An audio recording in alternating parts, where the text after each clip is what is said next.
Today, we're going to talk about high level, what organizational maturity really means, why it matters, especially for CEOs and senior leaders. Why? Because you are our audience, you're the listeners. And then how to start making a shift in your own thinking.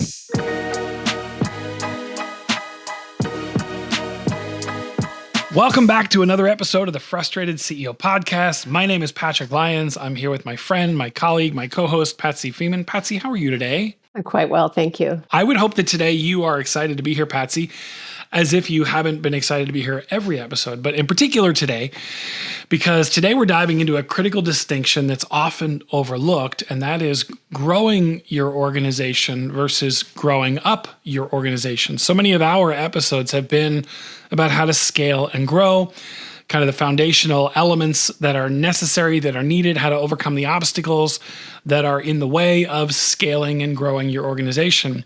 But Patsy, for a good, I'd say at least a good couple of months, if not longer, you've been wanting us to address a distinction between scaling and growing your organization and what you've been calling growing up your organization. So for our listener who's just tuned in today, what do you mean by that? And why has this been a bee in your bonnet for the last couple of months? It has been a bee in my bonnet. It's been a buzzing bee in my bonnet.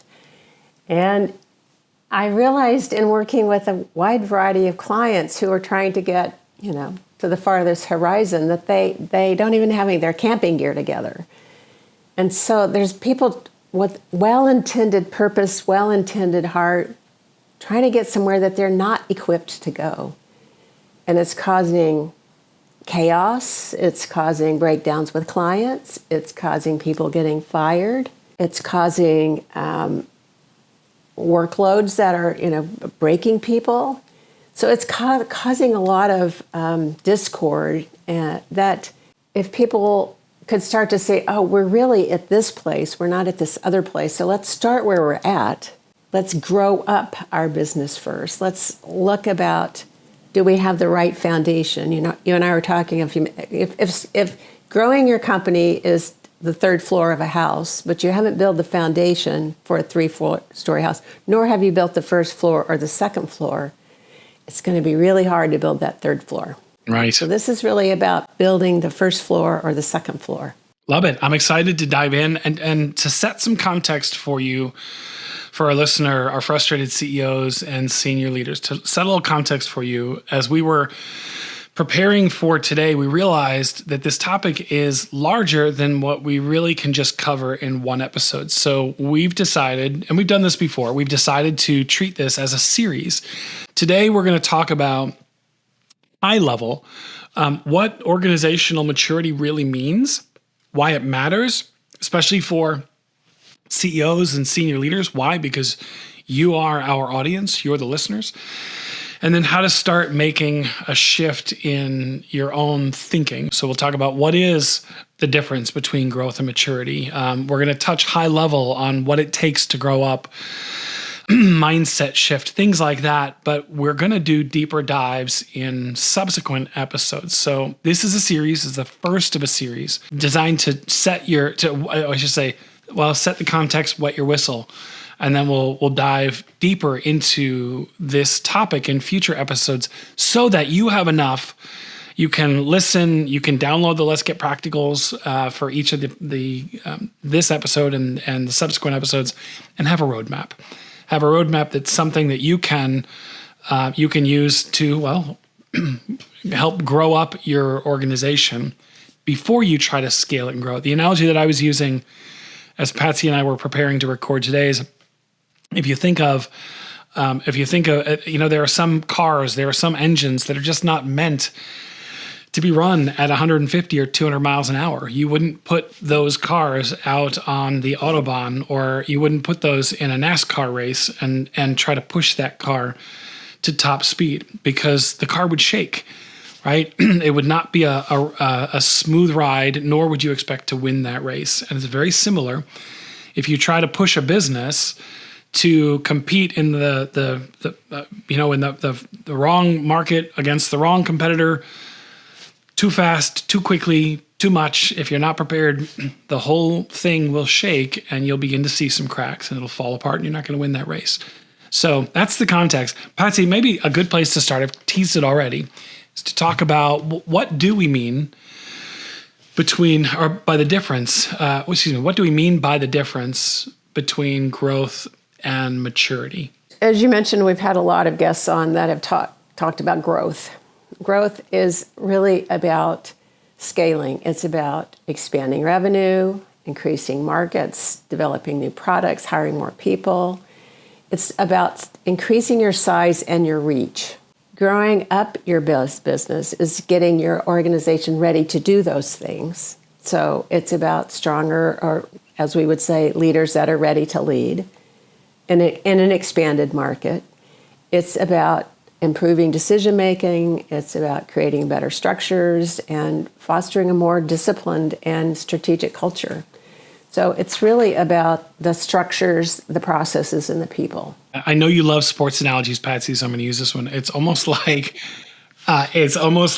entering yourself into the Olympics without doing any of the years of training and development to get your mind right, to get your discipline right, to get your body right, to learn the skills that you need to do, right? Your foundation, before you build a 3-story house, you need a 3-story foundation. And so at 15 million, they're seeing all of the cracks. They're seeing all the broken processes, the broken structure, the whether you want to say it's I don't know if you can say it's the wrong people, but certainly people who need a different set of skills in order to their skill set needs to grow up before they can scale and grow. So before they can go from 15 to 50 million, and this executive understands that, we've got to go back to, as you said, those pillars of people, structure, and processes. Absolutely. And if we continue to use your analogy, the coach or the resources we need that get us to even go buy a pair of running shoes are different resources than we need to run, mid-level competition and to run in the Olympics. And we have to pause at each of those places to say, where are we headed? So, clarify our purpose. Where are we headed? And do we have the right resources, time, energy, money, people, processes to get us where we want to go? Actually worked with companies who are still grappling with this after 25 or 30 years because they never got out of a startup phase. And so one reason I care is that it's hard on people. It's hard on the people our customers, the people we care for. It's hard on us. And so the more that we're actually aligned and have what we need to move us forward, then there's a lot more ease and flow. Then businesses and individuals can flourish. So you talk about startup mode, and you're right. You and I just the other day had a conversation with a CEO, a founder, who is kind of in this process of growing up the business and has a goal of growing revenue about 250% over the next, horizon, 5 to 7 years, about 250%. And yet there are still people in the organization who go back to that not the founder's mentality, go back to the startup mentality. In the startup, everybody is everything. There's, I actually have a dear friend, it's a different business, a dear friend who recently hired their brother-in-law because he's between jobs and needs work. And so, this is an opportunity. He's got the opportunity. He hired his brother-in-law to do some marketing. It's not really what the brother-in-law does, but that's very startup mentality, right? Like, we've got a job to do. Who can we throw at it? Everybody will do everything. We'll learn it as we go. But there is a point where if you want to grow your revenue 250% in the next 5 to 7 years, you can't necessarily rely on people that were just put into jobs in the beginning because there was a need, they had the hands. And now we really have to think strategically. Do we have the right people in the right seats on the bus? Are they equipped not for where we are, but are they equipped for where we ultimately want to go? And so I share that example for the listener who's trying to figure out, are we, which phase are we in? Are we ready to grow, or do we have some growing up to do first? And it's a humbling question to be asking that we're going to be discussing in a later episode is developing an executive mindset. But whether it's the founder, CEO, or the key people that have helped the organization get to this point, that usually requires that we've been working in the business. What we're talking about here is working on the business. So you really do have to step back. You have to step, and that is a very counterintuitive move. That's, especially for a lot of people who aren't strategic thinkers, who have been, we get programmed to be working in the business, but that's not how you grow up your business, and it's not how you grow your business. So if we go back to your Olympic track person's example, we need different resources at each of those phases.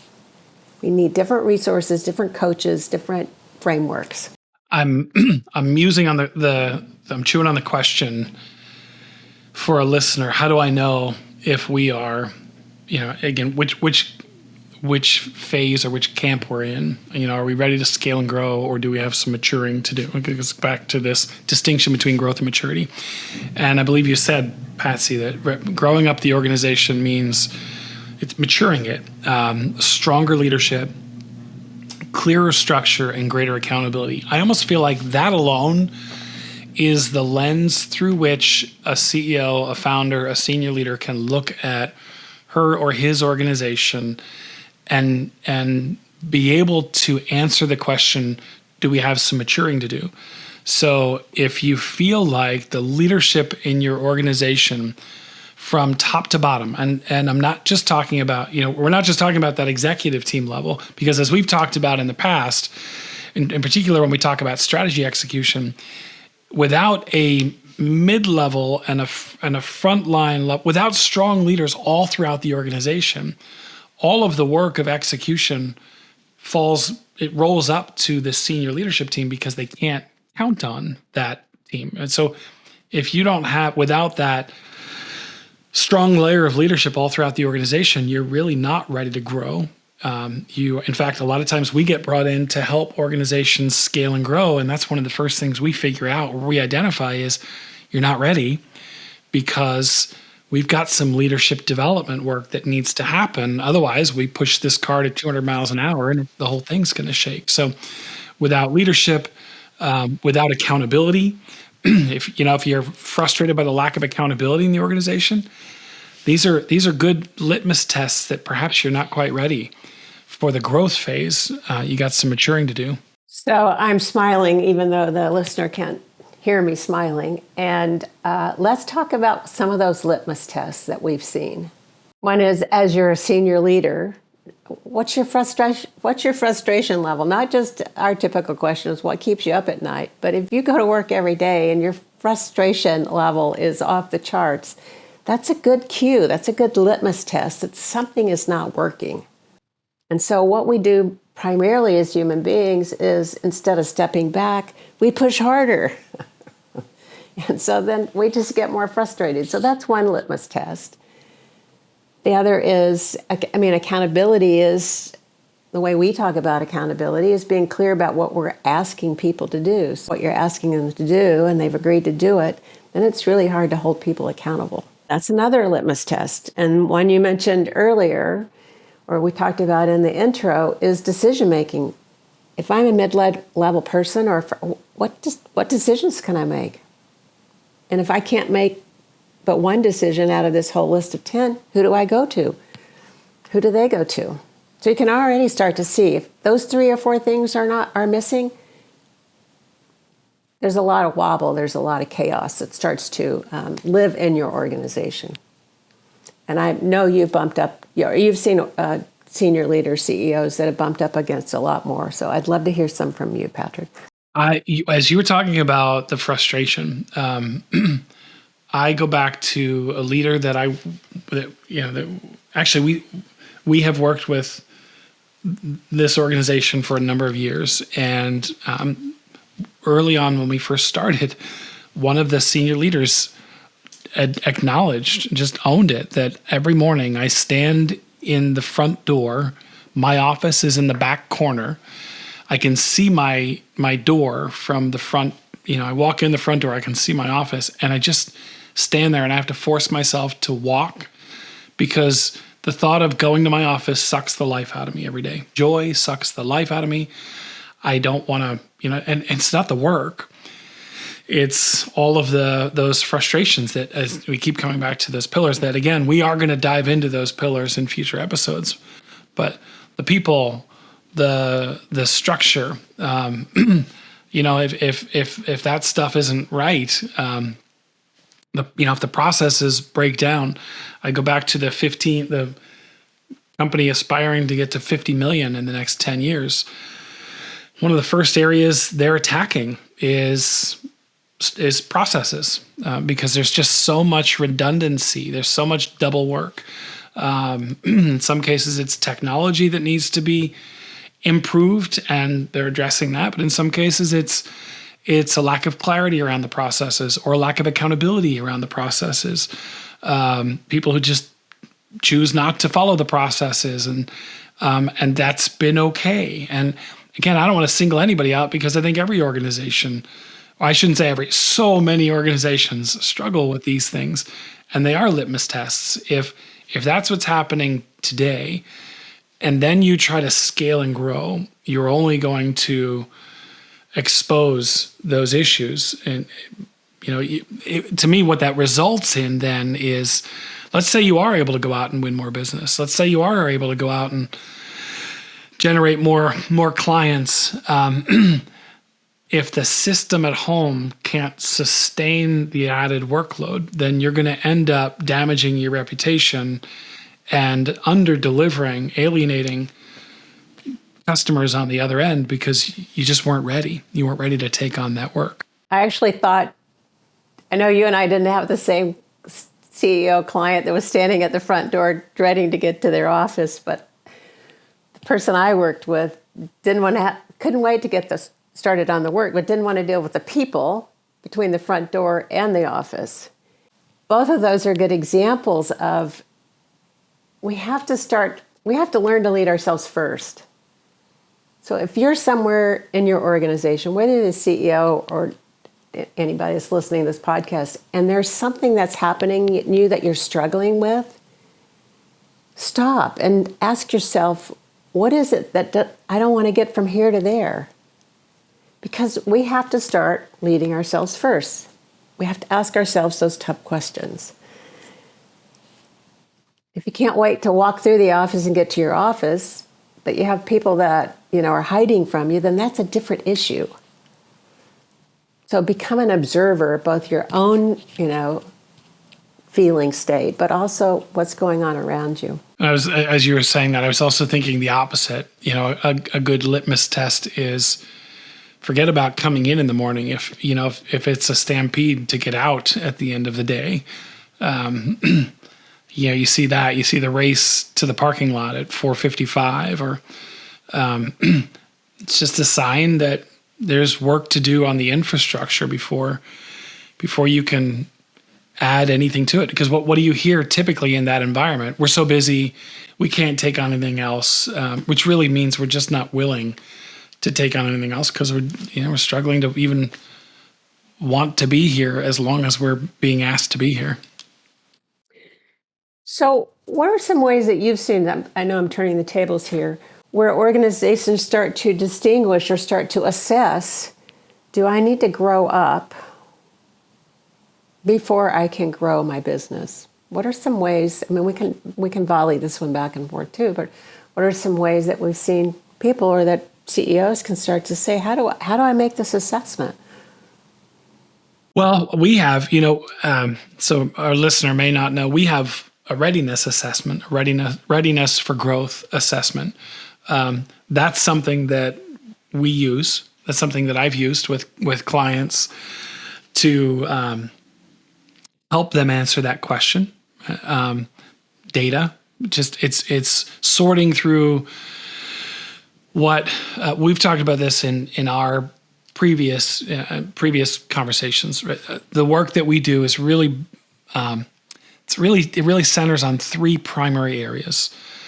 What we call our three pillars.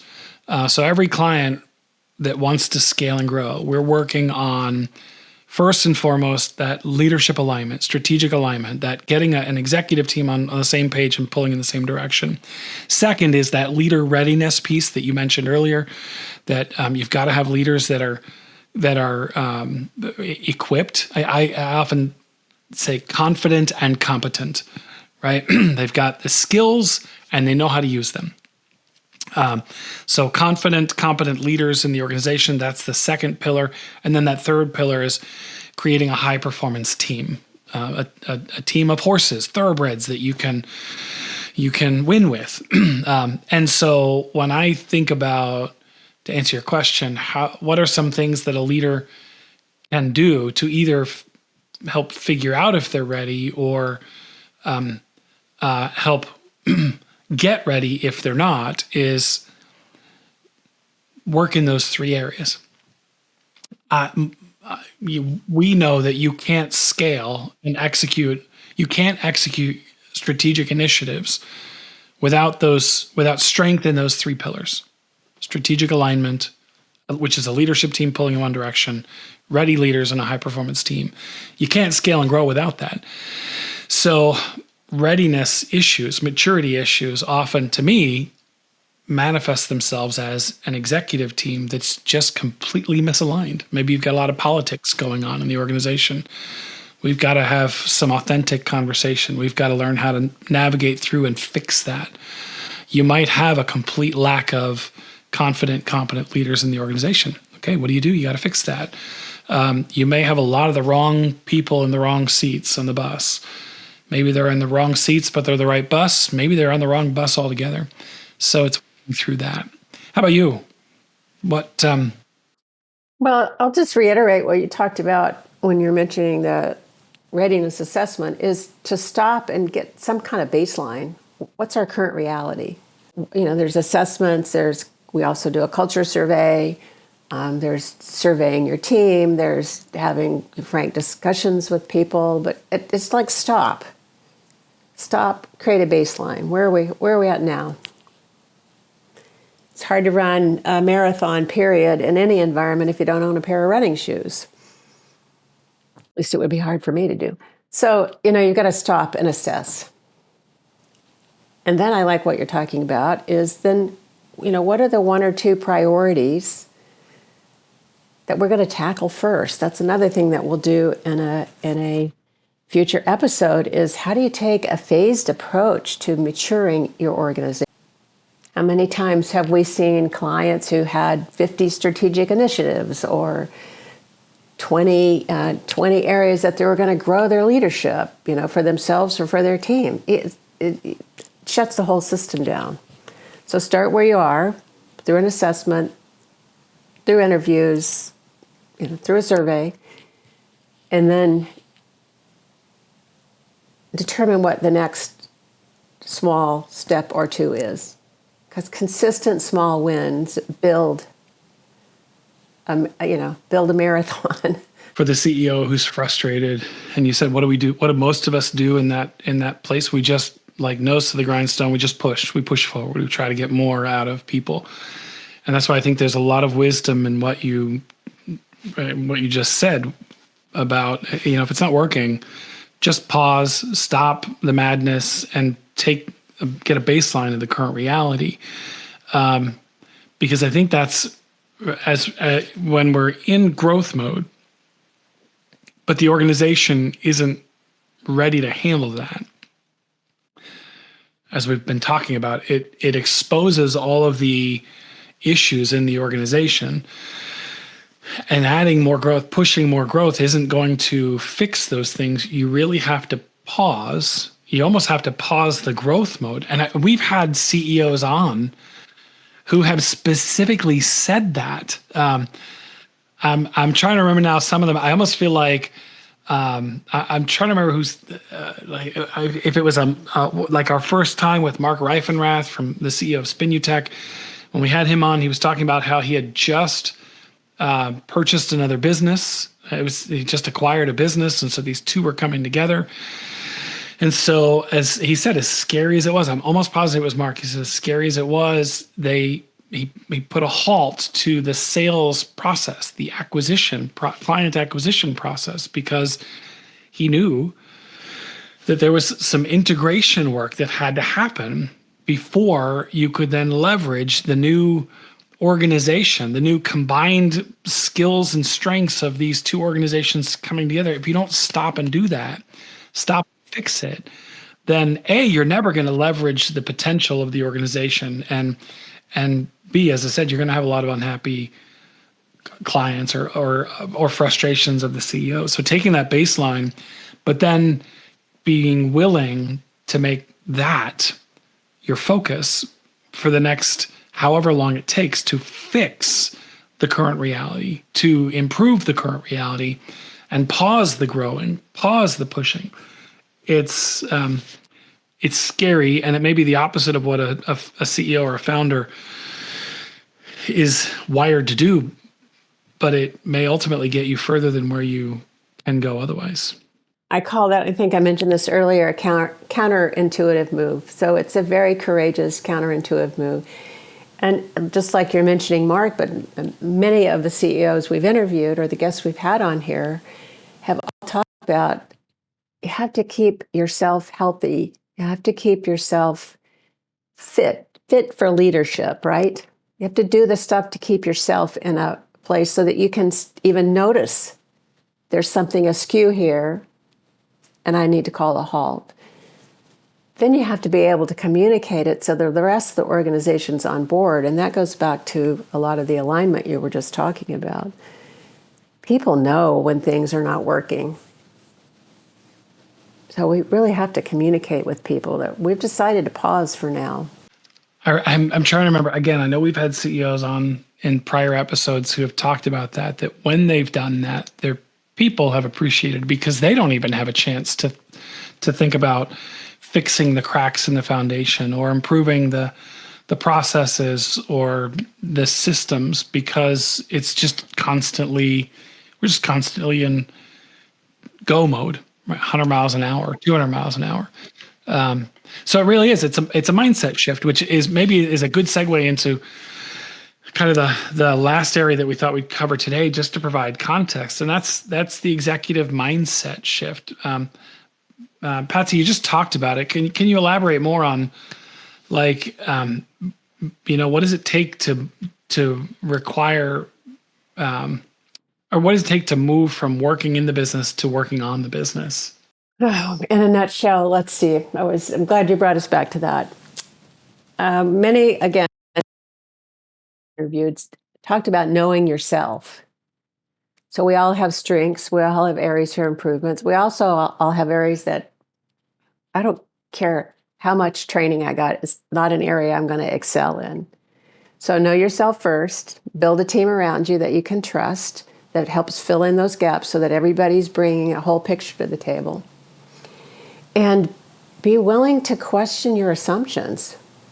As human beings, we live in patterns. Most of them we're totally oblivious to. The two CEOs we were just talking about, who knows what patterns, but they didn't want to get from the front door of their office of the office building, their office space to their offices. That's a pattern. So know yourself first, know your strengths, know the areas that you want to improve in, and surround yourself with people who can help you see what you can't see and be willing to listen. We've had a number of people that have had mentoring groups, who've had coaches, who've had consultants, who've had high-performing teams where they are willing to give feedback. So those are all components of developing an executive mindset. We'd call it, executive mindset, we'd also call that a growth mindset. So there's some characteristics of, am I curious? Do I ask good questions? Am I a good listener? Do I not just hear, but do I really listen to what are people saying? Can I be an observer of the world around me? Can I be an observer of myself? So those are some of the components of developing an executive mindset. Shifting the mindset of what needs from what needs to get done to who needs to own this. It's a good one. That's in practices. Yep. Perfection And control to empowerment, right? From progress, right, to progress and empowerment. How do I?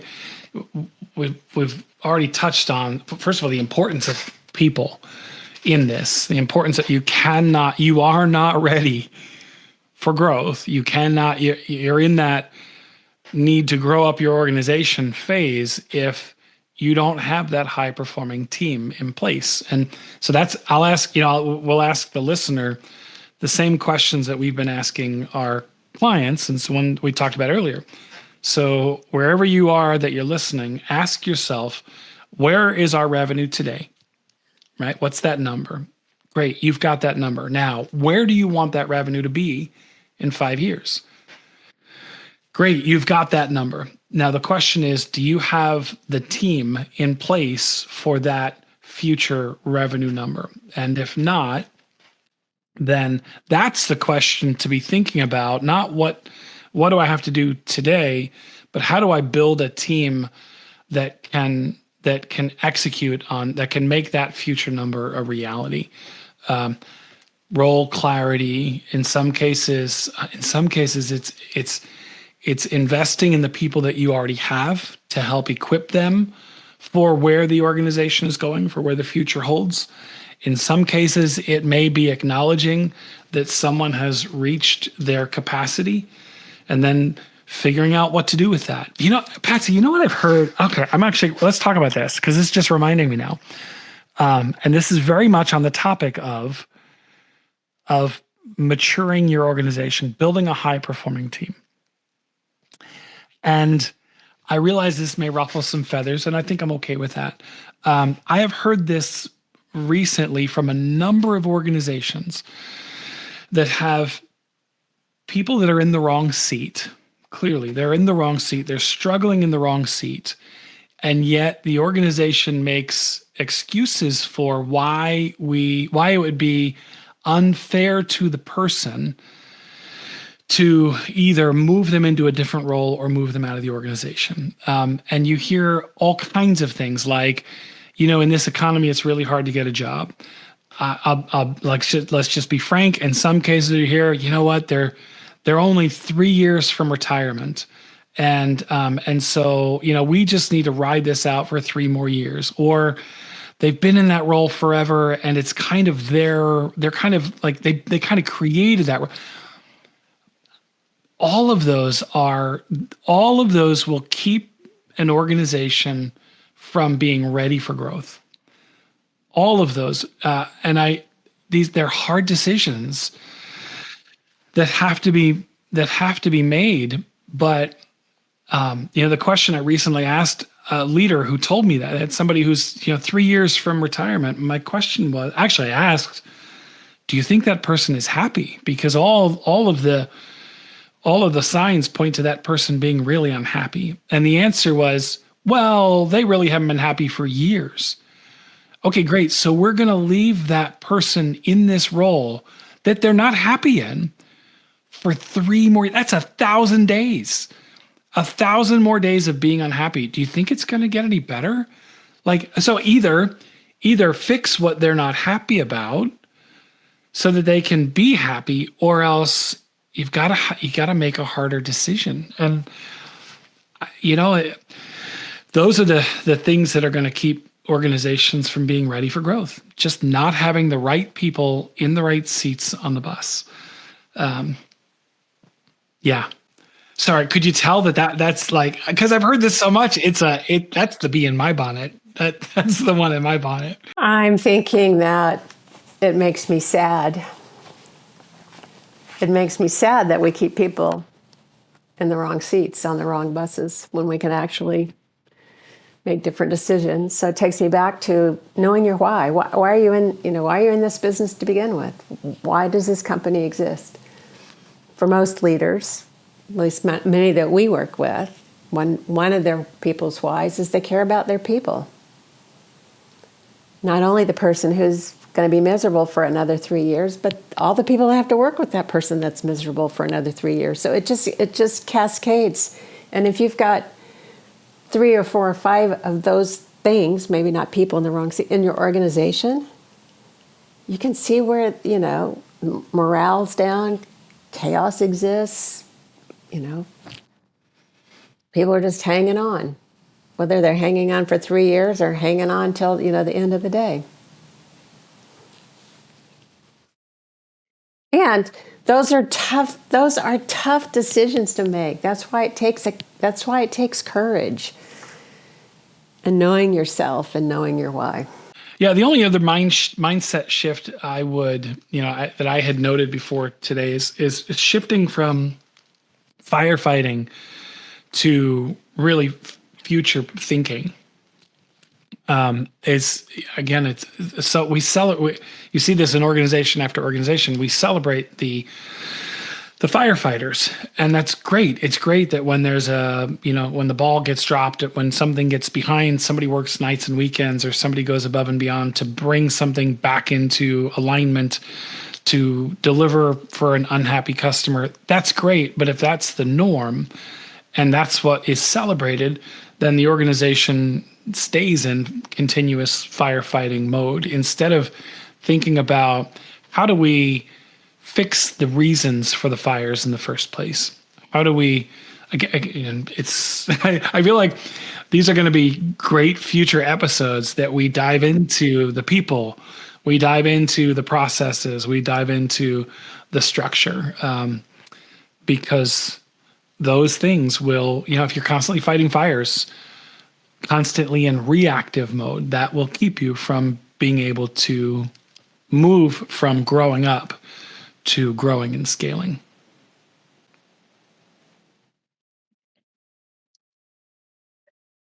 There you go. Well, that never happens. I know, we have witnesses today, though. I think before we launch ourselves into this next level of exploration, it might be time to do our Let's Get Practicals. Bring this to a close, put a bow on it, and again, tee up future episodes. So what do you have? As you think about a few practical tips for our CEOs and senior leaders who are listening, who are wanting to either identify where they might be and either ready to scale and grow or needing to mature, or if they know they need to mature, and what do we do about that, or where do we start? What comes to mind for you? Well, one that came to mind that I didn't really discuss is we've got to accept or realize that what got me or us to this point is not sufficient to get us to the next place of growth. And it's not like anything's wrong. It's like what's missing. So that's just a reality of our own leadership development and our organizational development. And the other is to know your why. Know your why as a leader. Know your why as an organization. Know what it takes to live your why. Especially if you're a passionate CEO, which most of our listeners are.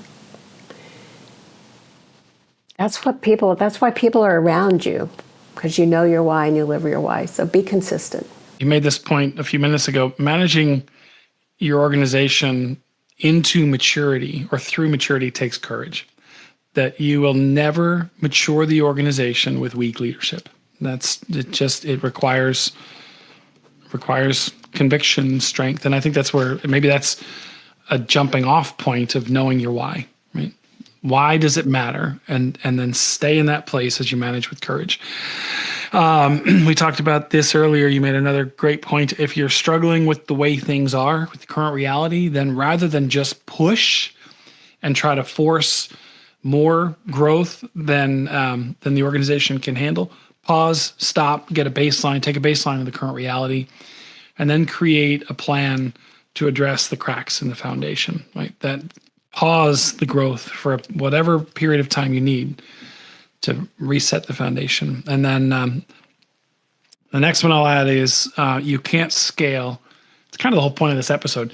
You just can't scale and grow if you're not ready. If you try to push the organization, these are my words. If you try to push it to 200 miles per hour and it's only built for 100 miles per hour, it's going to shake. It's going to be a bumpy ride, and you're not going to win that race. And so, yes, growth is the ultimate goal. But if you don't get the house in order first, growth is always going to be elusive.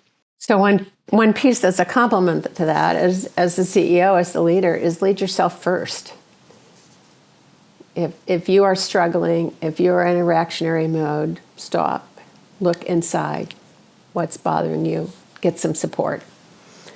Because I can tell you, for my own personal, if I knew how to get myself unstuck, I would have done it yesterday. So we all need help. Excellent.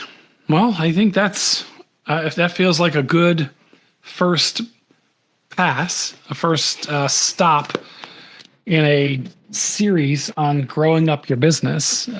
Patsy, thank you. It's always, I learn from you, and you draw out the best in me, which I know is hard because it's deep in there. So thank you for broaching this topic, for forcing us to do it. It was, I said that, hopefully that came out right.